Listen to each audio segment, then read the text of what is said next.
नमस्कार. 2 दिवसापूर्वी मी दिवाळी संपवून पुण्याला यासाठी निघालो. ठीक आहे.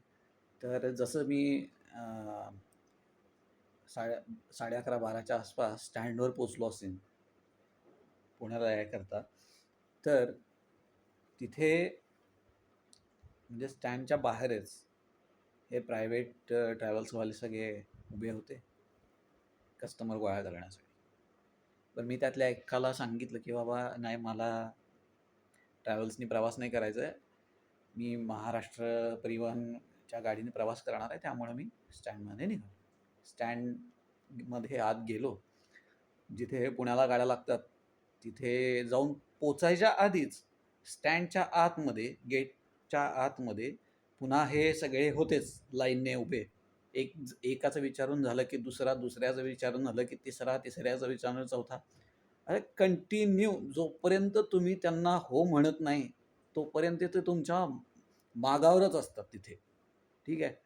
तर मी त्यांना सांगितलं, "नाही, मला नाही जायचं तुमच्या गाडीने." मी जाऊन अगदी अ, परिवहन मंडळाच्या तिथे गाड्या लागतात. तिथे जाऊन मी कंट्रोलरला विचारून आलो, की "बाबा आता गाडी आहे का पुण्यासाठी?" तर ते म्हणाले, "हो, आहे." ठीक आहे. तर परत मी आलो, परत यांनी विचारायला मला सुरुवात केली. मी त्यांना म्हटलं, "बाबा, आता तुम्ही मला 2:250 मध्ये न्याल, ठीक आहे.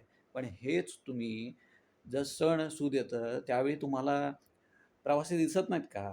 हां? त्यावेळी तुमच्या 4 गाड्या एक्स्ट्रा सोडू शकत नाही का तुम्ही?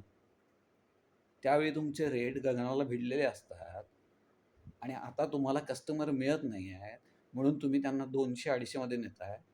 मी म्हटलं, "तसं महाराष्ट्र परिवहन मंडळाचं तर नाही ना," म्हटलं. "ते एका फिक्स रेटमध्ये तुम्हाला जिथे तुमच्या लोकेशन आहे तिथपर्यंत पोहोचवतात. मला तुमच्या गाडीने प्रवास करायचा नाही." बरं, ह्यात आणि त्यांना म्हणजे त्यांना हे सत्य दाखवून दिलं, ते पटलं नाही. मग ते मला म्हणायला लागले, की "हां, मग काय, त्यावेळी तुम्ही केबिनमध्ये बसून जा, हे करा, ते करा." वाद केला माझ्याबरोबर, तिथे वाद घातला त्यांनी. मग मी कंट्रोलरला जाऊन पुन्हा सांगितलं, म्हटलं, "हे प्रायव्हेटवाले महाराष्ट्र राज्य परिवहन मंडळाच्या आवारात आहेतच का? यांचा प्रायव्हेटचा बिझनेस यांनी महाराष्ट्र परिवहन मंडळाच्या स्टँडच्या बाहेर करावा.